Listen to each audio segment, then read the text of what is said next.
ಓದಿನಲ್ಲಿ ಆಸಕ್ತಿ ಮೂಡಿಸೋದೇ ಒಂದು ಚಾಲೆಂಜ್. ಆ ರೀತಿ ದೃಷ್ಟಿಯಿಂದ ಇಡೀ ದೇಶಾದ್ಯಂತ ಅವರ ಮಕ್ಕಳಿಗೋಸ್ಕರ ವಿದ್ಯಾರ್ಥಿಯಲ್ಲಿ ನೆಲೆಗಳು ಹಾಸ್ಟೆಲ್ ಒಂದು 250 ಹಾಸ್ಟೆಲ್ ನಡೀತಾ ಇದೆ. ಸಾಧಾರಣ 8,000 ಜನ ವಿದ್ಯಾರ್ಥಿಗಳು ಉಚಿತವಾಗಿ ಅಲ್ಲಿ ಶಿಕ್ಷಣವನ್ನ ಪಡೀತಾ ಇದ್ದಾರೆ. ಇದಲ್ಲದೆ ಶಿಕ್ಷಣ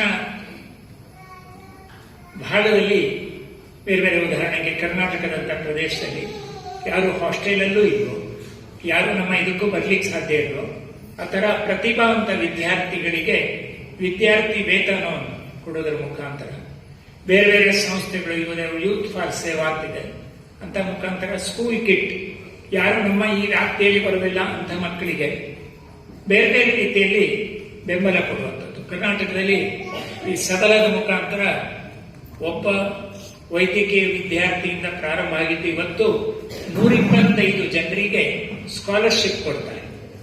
ಅದರಲ್ಲಿ ಕಾಲೇಜ್ ಓದ್ತಾ ಇದ್ದವರಿದ್ದಾರೆ, ಹಾಗೆ ಸ್ನಾತಕೋತ್ತರ ಪದವಿ ಓದ್ತಾ ಇದ್ದವರಿದ್ದಾರೆ, ಇಂಜಿನಿಯರಿಂಗ್ ಮಾಡ್ತಾ ಇದ್ದವರಿದ್ದಾರೆ, ಹಾಗೆ ಡಾಕ್ಟರ್ ಓದ್ತಾ ಇದ್ದವರಿದ್ದಾರೆ, ಹಾಗೆ PhD ಮಾಡ್ತಾ ಇದ್ದವರಿದ್ದಾರೆ. ಹೀಗೆ ಸಾಧಾರಣ 20 ಲಕ್ಷ ರೂಪಾಯಿಯಷ್ಟು ರೀತಿಯಲ್ಲಿ ಯಾರಿಗೆ ಶಿಕ್ಷಣದ ಬಗ್ಗೆ ಆಸಕ್ತಿ ಇದೆಯೋ ಅಂತವರ ದಾನಿಗಳ ಸಹಾಯ ಪಡ್ಕೊಂಡು ಅದನ್ನು ಮಾಡ್ತಾ ಇದ್ದಾರೆ. ಹೀಗೆ ಇಡೀ ದೇಶಾದ್ಯಂತ ಶಿಕ್ಷಣ ಕ್ಷೇತ್ರದಲ್ಲಿ. ಇನ್ನು ಆರೋಗ್ಯದ ದೃಷ್ಟಿಯಿಂದ ಕೇರಳ, ಜಶ್ಪುರ್ ಹಾಗೆ ಬೇರೆ ಬೇರೆ ಕಡೆ ಆಸ್ಪತ್ರೆಗಳ ಮುಖಾಂತರ ಅವರಿಗೆ ಚಿಕಿತ್ಸೆಯನ್ನ ನೀಡ್ತಾ ಇದ್ದಾರೆ.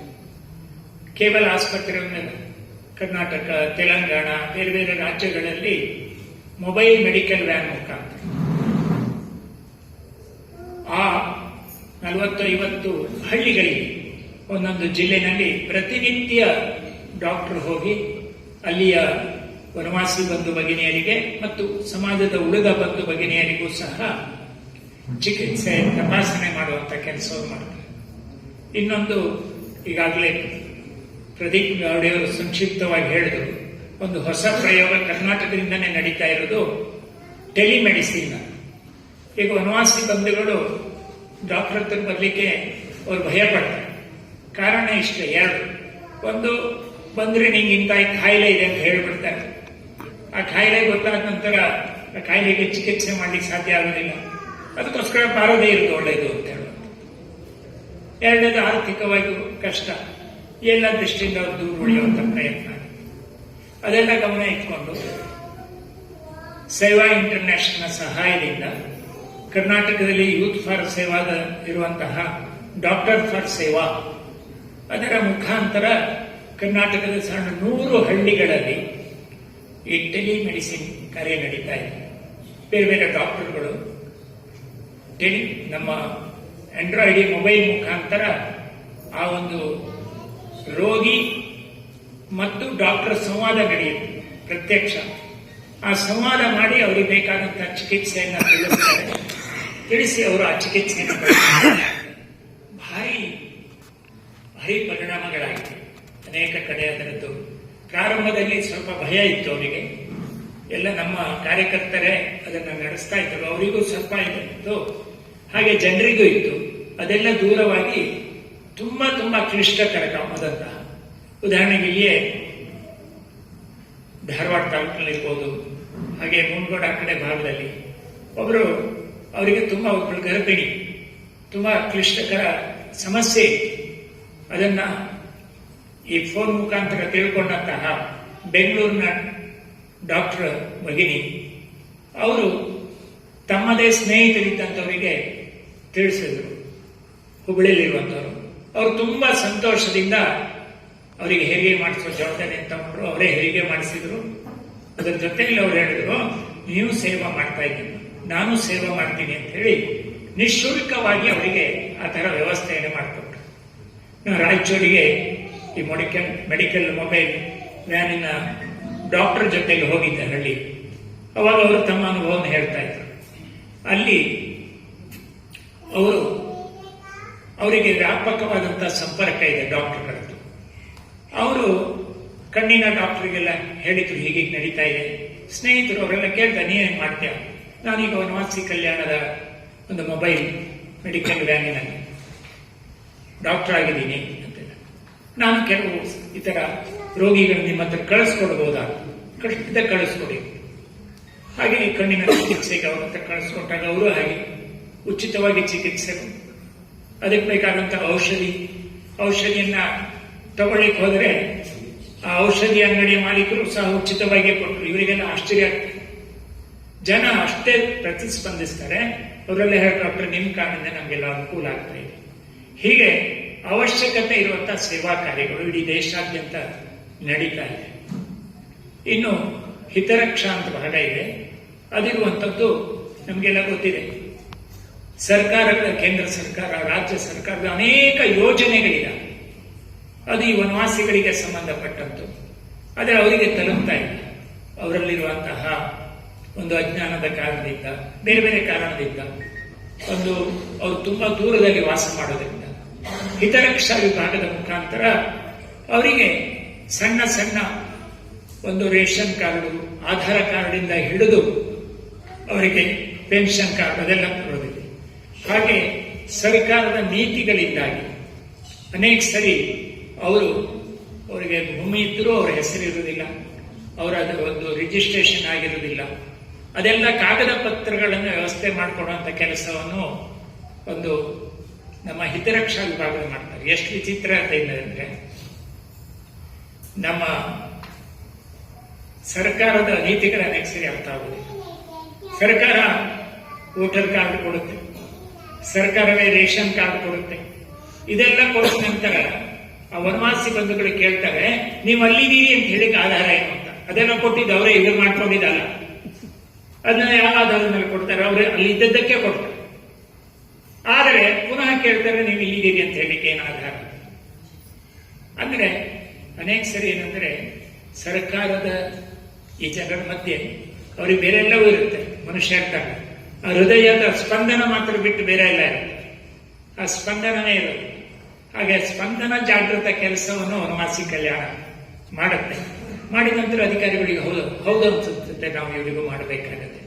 ಹೀಗೆ ಹಿತರಕ್ಷಾ ಮುಖಾಂತರ ಆ ಥರ ಕೆಲಸ, ಅವರ ಸಂಸ್ಕೃತಿ ಪರಂಪರೆಯನ್ನು ಉಳಿಸುವಂತ ಕೆಲಸ ಇದೆಲ್ಲ ಮಾಡ್ತಾ ಇದೆ. ಇಡೀ ದೇಶಾದ್ಯಂತ 16,000 ವನವಾಸಿಗಳ ಹಳ್ಳಿಗಳಲ್ಲಿ 21,000ಕ್ಕಿಂತ ಹೆಚ್ಚು ಸೇವಾ ಚಟುವಟಿಕೆಗಳು ನಡೀತಾ ಇದೆ. ನಾನು ಆಗ್ಲೇ ಹೇಳಿದೆ, ಎಲ್ಲ ಸೇವಾ ಕಾರ್ಯಗಳು ಮಾಡೋದರ ಮುಖಾಂತರ ಅಲ್ಲಿನ ಇರುವಂತಹ ಅನೇಕ ಯುವಕರಿಗೆ ಅನ್ಸುತ್ತೆ, ಇದು ನಮ್ಮದೇ ಸಮಾಜದ ಕೆಲಸ. ವನವಾಸಿಗಳ ಅಲ್ಲದ ಬಂಧುಗಳು ಈ ಸಮಾಜದ ಕೆಲಸ ಮಾಡುವಾಗ ನಾವ್ಯಾಕೆ ಬಿಟ್ಟಿರಬೇಕು ಅಂತ ಅವರು ಸಹ ನೂರಾರು ಸಂಖ್ಯೆ ಇಡೀ ದೇಶದಲ್ಲಿ 1,000ಕ್ಕಿಂತ ಹೆಚ್ಚು ಪೂರ್ಣಾವಧಿ ಕಾರ್ಯಕರ್ತರಿದ್ದಾರೆ. ಇದರಲ್ಲಿ 800ಕ್ಕೂ ಹೆಚ್ಚು ವನವಾಸಿ ಬಂಧುಗಳೇ ಪೂರ್ಣಾವಧಿ ಕಾರ್ಯಕರ್ತರಾಗಿ, ಅಂಶಕಾಲೀನ ಕಾರ್ಯಕರ್ತರಾಗಿ ಕೆಲಸ ಮಾಡುವವರು ಇದ್ದಾರೆ. ಇನ್ನು ವನವಾಸಿ ಕಲ್ಯಾಣದ 3 ಘೋಷವಾಕ್ಯ. ಮೊದಲನೇದ್ದು ನಮ್ಮ ಆಂಬ್ಲಮ್ ಯಾವುದಿದೆ ಅದರ ಕೆಳಗಡೆ ಇರುವಂತಹ ವಾಕ್ಯ, ಅದು ತೂ ಮೈ ಏಕ ರಕ್ತ, ನೀವು ನಾನು ಒಂದೇ ರಕ್ತದವರು, ನಾವು ಬೇರೆಯವರಲ್ಲ, ನಾವು ಅಣ್ಣ ತಮ್ಮಂದಿರು, ಬಾಂಧವರು ಹೇಳುವಂಥದ್ದು. ಎರಡನೇ ನಮ್ಮ ಘೋಷವಾಕ್ಯ ಇದೆ, save culture, save identity, save nationality. ನಮ್ಮ ಸಂಸ್ಕೃತಿಯನ್ನು ಉಳಿಸ್ಕೊಡ್ಬೇಕು. ನಮ್ಮ ಸಂಸ್ಕೃತಿ ಉಳಿದ್ರೆ ನಮ್ಮ ಅಸ್ತಿತ್ವ ಉಳಿಯುತ್ತೆ, ನಮ್ಮ ಅಸ್ತಿತ್ವ ಉಳಿದ್ರೆ ರಾಷ್ಟ್ರೀಯತೆಯನ್ನು ಉಳಿಯುತ್ತೆ ಹೇಳುವಂಥದ್ದು.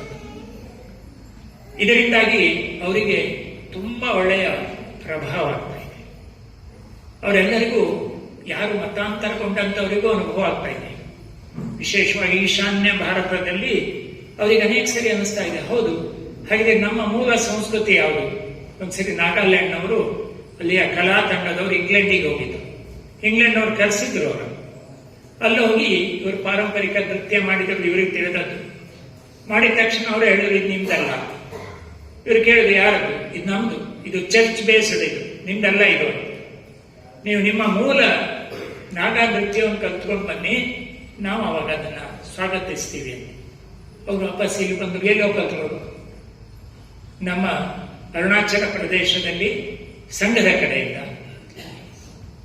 ವನವಾಸಿ ಕಲ್ಯಾಣದಿಂದ ಗೌಹಾಟಿನಲ್ಲಿ ಈ ತರ ಅಧ್ಯಯನ ಸಂಶೋಧನಾ ಕೇಂದ್ರ ಇದೆ. ಗೌಹಾಟಿನಲ್ಲಿ ಹೆರಿಟೇಜ್ ಅಂತ ಆ ಸಂಸ್ಥೆ ಮುಖಾಂತರ ಈ ಒಂದು ಪಾರಂಪರಿಕ ಅವರ ಸಂಸ್ಕಾರಗಳು ಹುಟ್ಟಿನಿಂದ ಸಾವವರೆಗಿನ, ಮತ್ತೆ ನೃತ್ಯ, ಕಲೆ, ಪೂಜಾ ವಿಧಾನಗಳೆಲ್ಲವೂ ಸಹ ಬರವಣಿಗೆಯಲ್ಲಿ, ಹಾಗೆ ಆಡಿಯೋ ಧ್ವನಿ ಮುದ್ರಣದಲ್ಲಿ ಮತ್ತು ಚಿತ್ರೀಕರಣ ವಿಡಿಯೋ 3 ಮುಖಾಂತರ ರೆಕಾರ್ಡ್ ಆಗಿದೆ. ಅವರಲ್ಲಿ ಬಂದರು, ನಮ್ಮ ಮೂಲ ನಾಗ ನೃತ್ಯವನ್ನು ಕಲಿಸ್ಕೊಡಿ ಅಂತ. ಆ ನಾಗ ನೃತ್ಯವನ್ನು ಕಲ್ತ್ಕೊಂಡ್ರು. ಆ ಪಾರಂಪರಿಕ ನೃತ್ಯ ಕಲ್ತ್ಕೊಂಡು ಅವ್ರು ಆಮೇಲೆ ಇಂಗ್ಲೆಂಡಿಗೆ ಹೋಗಿ ಮಾಡಿದಾಗ ಅವ್ರು ಹೇಳಿದ್ರು, ಇದು ನಿಜವಾದ ನಿಮ್ಮ ನೃತ್ಯ. ಆಮೇಲೆ ಅವ್ರಿಗೆ ಅನಿಸ್ತು, ಹೌದು, ಹಾಗಿದ್ರೆ ನಮ್ಮ ಪರಂಪರೆ ನಾಶ ಹೋಗ್ತಾ ಇದೆಯಲ್ಲ, ನಾವು ಅದನ್ನು ಉಳಿಸ್ಕೊಳ್ಬೇಕಲ್ಲ ಹೇಳುವಂಥದ್ದು. ಹೀಗೆ ಅವರಿವತ್ತು ನಿಮಗೆ ನಾರ್ತ್ ಈಸ್ಟ್ನಲ್ಲಿ ವನವಾಸಿ ಕಲ್ಯಾಣದ ಪರಿಣಾಮ ಹೇಗಾಗಿದೆ ಅಂದರೆ, ಮೇಘಾಲಯದಲ್ಲಿ 30 ವರ್ಷ ಮುಂಚೆ ಹೋದರೆ ನಿಮಗೆ ಅಲ್ಲಿ ದೊಡ್ಡ ದೊಡ್ಡ ಬೋರ್ಡ್ ಇರ್ತಿತ್ತು, ಇಂಡಿಯನ್ ನಾಟ್ ಅಲೌಡ್ ಅಂತ. ಈಗ ಹಾಗಲ್ಲ, ಅಲ್ಲ ಭಾರತೀಯರಿಗೆ ಸ್ವಾಗತ ಅಂತಿದೆ. ಅಲ್ಲ ಸಧರ್ಮಿಗಳು ಬ್ರಿಟಿಷರು ಆಡಳಿತ ಮಾಡ್ತಾ ಇರೋ ಸಂದರ್ಭದಲ್ಲಿ ಹಿಂದೂ ಒಬ್ಬನೇ ಒಬ್ಬ ಸಾಧು ಸಂತು ಅಲ್ಲಿ ಹೋಗದಾಗ ನೋಡ್ಕೊಳ್ತಾ ಇದ್ರು. ನಮ್ಮ ಬಾಳಾಸಾಹೇಬ್ ದೇಶಪಾಂಡೆ ಅವರು ಮಣಿಪುರದ ಭಾಗಕ್ಕೆ, ಅರುಣಾಚಲ ಪ್ರದೇಶದ ಭಾಗಕ್ಕೆಲ್ಲ ಹೋದಾಗ, ಆ ಮೇಘಾಲಯದ ಭಾಗಕ್ಕೆ ಹೋದಾಗ ಅಲ್ಲಿ ಅವರ ತಾಯಿ ಬಂದು ಅವ್ರನ್ನ ಭೇಟಿ ಮಾಡಿದಾಗ ಏನು ಹೇಳಿದ್ರು ಶಬ್ದ ಗೊತ್ತಾ? ನಾನು ಕಾಯ್ತಾ ಇದ್ದೆ ತುಂಬಾ ವರ್ಷಗಳಿಂದ, ಇಲ್ಲಿ ಹಿಂದೂ ಪಾದ್ರಿ ಯಾವಾಗ ಬರ್ತಾರೆ ಅಂತ. ನೋಡಿ ಶಬ್ದ, ಅವರಿಗೆ ಕ್ರಿಶ್ಚಿಯನ್ ಪಾದ್ರಿಗಳನ್ನು ನೋಡಿ ಹಿಂದೂ ಪಾದ್ರಿ ಅಂತ. ಹಿಂದೂ ಪಾದ್ರಿ ಎಲ್ಲರೂ ಇದಾಗ ನೀವು ನೋಡಿದ್ದೀರಾ? ಎಲ್ಲೂ ಇಲ್ಲ. ಯಾಕಂದ್ರೆ ಹಿಂದೂ ಪಾದ್ರಿ ಇರ್ಲಿಕ್ಕೆ ಸಾಧ್ಯನೇ ಇಲ್ಲ. ಹಿಂದೂ ಸಾಧು ಸಂತರು ಸನ್ಯಾಸಿಗಳಿರ್ಬೋದು, ಇದ್ದಾರೆ ಕೂಡ. ಆದರೆ ಅವರು ಹಾಗೆ ಹೇಳಿದ್ರು, ನಾನು ಅವ್ರನ್ನ ಕಾಯ್ತಾ ಇದ್ದೆ, ಇಲ್ಲಿ ಬರೀ ಇವರೇ ಸಿಗ್ತಾ ಇದ್ದಾರೆ ಅಂತ ಹೇಳುವುದು. ಆ ಭಾಗದಲ್ಲಿ ಇವತ್ತು ಅವರೆಲ್ಲರೂ ಹೆಮ್ಮೆಯಿಂದ ಹೇಳ್ಕೊಳ್ತಾ ಇದ್ದಾರೆ, ನಾವು ಭಾರತದ ಭಾಗ. ಮೇಘಾಲಯದ ಒಂದೇ ರಾಜ್ಯದಲ್ಲಿ ಸಾವಿರಾರು ಮಕ್ಕಳು ದೇಶಾದ್ಯಂತ ವಿದ್ಯಾಭ್ಯಾಸ ಮಾಡ್ತಾ ಇದ್ದಾರೆ. ವನವಾಸಿ ಕಲ್ಯಾಣವು ಆ ಥರ 100 ಮಕ್ಕಳಿಗೆ ಓದುವಂಥ ವ್ಯವಸ್ಥೆ ಎಲ್ಲ ಮಾಡಿದ್ದಾರೆ. ಅವರೆಲ್ಲರೂ ಅಲ್ಲಲ್ಲಿ ಹೋಗಿ ಪರಿವರ್ತನೆಗೆ ಕಾರಣರಾಗಿದ್ದಾರೆ. ಕೊನೆಯ ಘೋಷವಾಕ್ಯ ಇದೆ ಪ್ರಮುಖವಾದದ್ದು. ಆ ಘೋಷವಾಕ್ಯ ಇಲ್ಲೂ ಬರ್ಕೊಂಡಿದೆ. ಏನಂತಂದ್ರೆ, ವನವಾಸಿ, ಗ್ರಾಮವಾಸಿ, ನಗರವಾಸಿ, ನಾವೆಲ್ಲರೂ ಭಾರತವಾಸಿಗಳು ಹೇಳುವಂಥದ್ದು. ಅಂದ್ರೆ ಇಡೀ ದೇಶದಲ್ಲಿರುವಂಥವರೆಲ್ಲರೂ ನಾವು ಬೇರೆ ಬೇರೆ ಅಲ್ಲ, ನಾವೆಲ್ಲರೂ ಒಂದೇ, ನಾವೆಲ್ಲರೂ ಭಾರತೀಯರು, ನಾವು ಸನಾತನಿಗಳು, ನಾವು ಹಿಂದೂಗಳು ಹೇಳುವಂಥದ್ದು.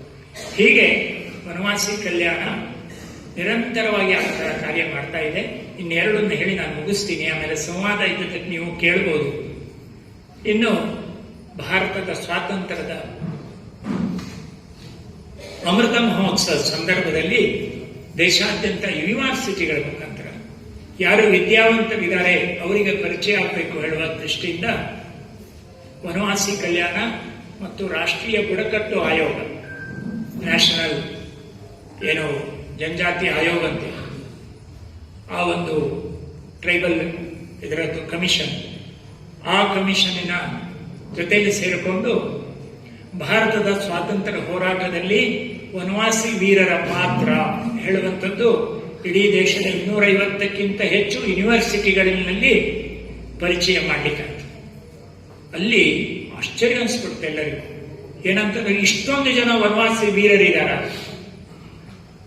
ಆ ವನವಾಸಿ ವೀರರು ಅತ್ಯಂತ ಸಾಮಾನ್ಯರು, ಅದ್ಭುತವಾದಂತಹ ಹೋರಾಟವನ್ನು ಮಾಡಿದ್ದಾರೆ ಸ್ವಾತಂತ್ರ್ಯ ಹೋರಾಟ ಸಂದರ್ಭದಲ್ಲಿ. ಒಬ್ಳು ಲೀಪಾ ಅಂತ ಹೇಳುವಂತಹ ಹೆಣ್ಮಗಳು ಅಂಡಮಾನ್ನಲ್ಲಿ, ಅವಳಿಗೆ 20 ವರ್ಷ, ಅವಳ ಗಂಡ ಅಲ್ಲಿ ಒಬ್ಬ ರಾಜ. ಅವನು ಬ್ರಿಟಿಷರ ಜೊತೆಗೆ ಸೇರ್ಕೊಂಡ್ಬಿಡ್ತಾನೆ, ಯುದ್ಧ ಮಾಡಲಿಕ್ಕೆ ತಯಾರಾಗೋದಿಲ್ಲ. ಇವಳು ಗರ್ಭಿಣಿ. ಅಂಥವಳು 15,000 ಜನ ವನವಾಸಿಗಳ ಸೈನ್ಯ ಕಟ್ಕೊಂಡು ಹೋರಾಟ ಮಾಡ್ತಾರೆ. ಹೋರಾಟ ಮಾಡಿ ಗೆಲುವು ನಡೆಸ್ತಾರೆ. ಅದೊಂದೇ ಅದೇ ಸಂದರ್ಭದಲ್ಲಿ ತನ್ನ ಗರ್ಭಪಾತ ಮಾಡ್ಕೊಳ್ತಾರೆ. ಇಂತಹ ಹೇಡಿ ಗಂಡನ ಮಕ್ಕಳಿನ ಜನ್ಮ ಕೊಡಬಾರದು ಹೇಳುವಂತ. ಅವರಿಂದ ಹಿಡಿದು ನಮ್ಮ ಕರ್ನಾಟಕದಲ್ಲೇ ನಮ್ಗೆ ಗೊತ್ತಿದೆ ಹಲಗಲಿ ವೀರರು. ನಾವು ಹಲಗಲಿ ದಂಗೆ ಅಂತ ಕರೀತಾರೆ, ಅದು ದಂಗೆ ಅಲ್ಲ, ಅದು ಸ್ವಾತಂತ್ರ್ಯ ಸಂಗ್ರಾಮ.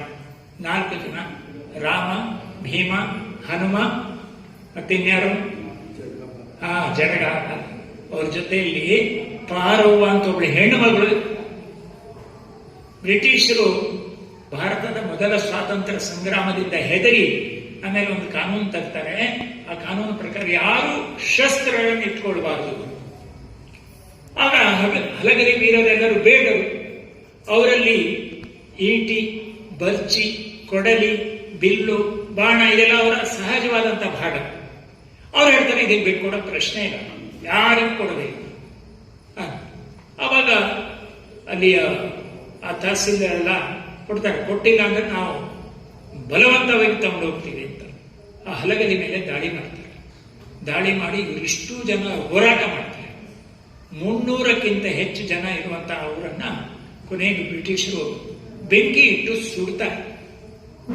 ಇಡೀ ದೇಶಾದ್ಯಂತ 1,00,000ಕ್ಕಿಂತ ಹೆಚ್ಚು ವನವಾಸಿ ವೀರರು ಭಾರತದ ಸ್ವಾತಂತ್ರ್ಯ ಹೋರಾಟದಲ್ಲಿ ತಮ್ಮ ಬಲಿದಾನ ಮಾಡಿವೆ. ಹೀಗೆ ಅದೆಲ್ಲವನ್ನು ತಿಳಿಸುವಂತಹ ಕೆಲಸ.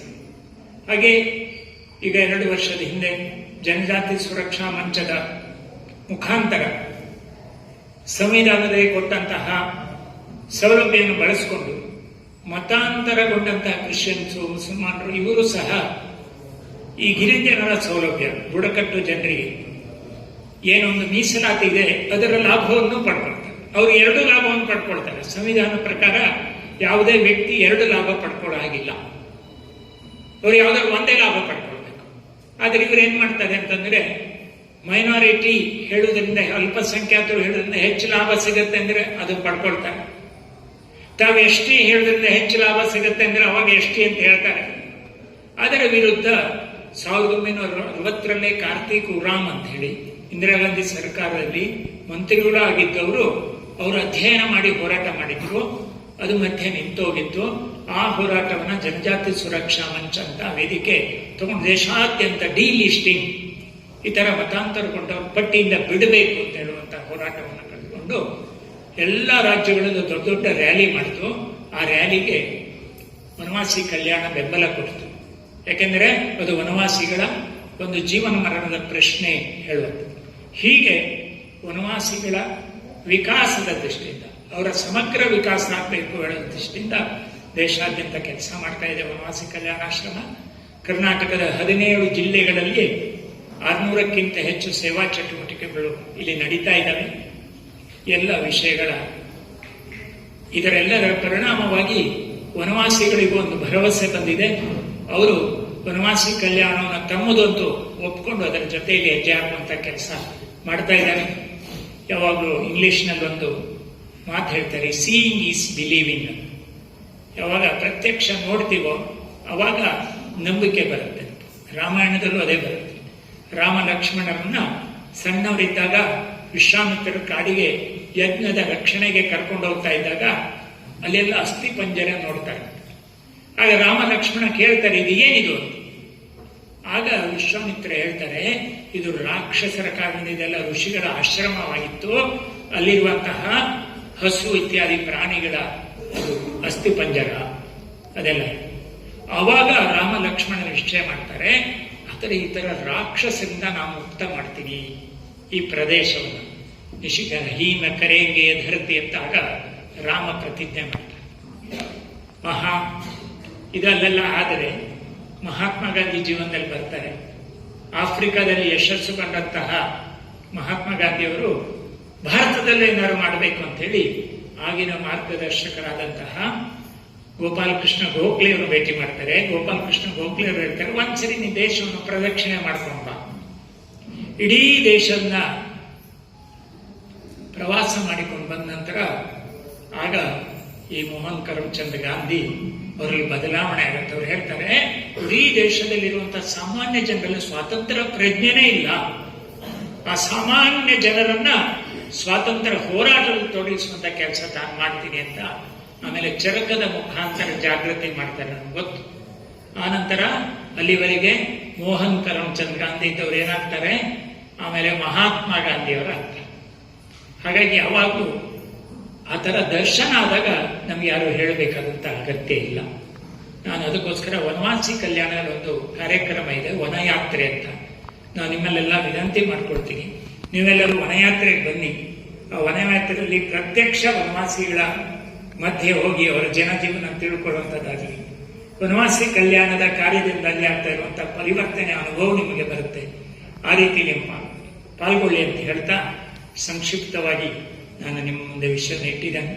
ಇದಕ್ಕೆ ಸಂಬಂಧಪಟ್ಟಂತೆ ಏನೇನಾದ್ರು ಪ್ರಶ್ನೆ ಇದೆ ಕೇಳೋದಿದ್ರೆ ನೀವು ಕೇಳಬಹುದು. ಹಾಗೆ ನಾವು ಯಾವ ರೀತಿಯಲ್ಲಿ ಇದರಲ್ಲಿ ಪಾಲ್ಗೊಳ್ಬೇಕು ಹೇಳುವಂಥದ್ದು ನೀವು ಆಲೋಚನೆ ಮಾಡಬೇಕು. ನಮ್ಮೆಲ್ಲರ ಜೊತೆ ನೀವು ಕೈ ಜೋಡಿಸಿ ಹೆಜ್ಜೆ ಹಾಕಿ ಅಂತ ಹೇಳ್ತಾ ನನ್ನ ಮಾತಿನಲ್ಲಿರುವಂಥ ಒಳ್ಳೆಯ ಅಂಶಗಳನ್ನು ನೀವು ತಗೊಂಡು ಅಲ್ಲಿರುವಂತಹ ಶಬ್ದ ದೋಷಗಳು ಬೇರೆ ಇದ್ರೆ ನನಗೆ ಬಿಟ್ಟು ಇವೆಲ್ಲ ಇಲ್ಲಿ ಆಮೇಲೆ ಇಂದಿನ ಕಾರ್ಯಕ್ರಮ ಪ್ರಸಾದವನ್ನು ಸ್ವೀಕರಿಸಿ ತೆರಳಬೇಕಾಗಿ ವಿನಂತಿ. ನಮಸ್ಕಾರ.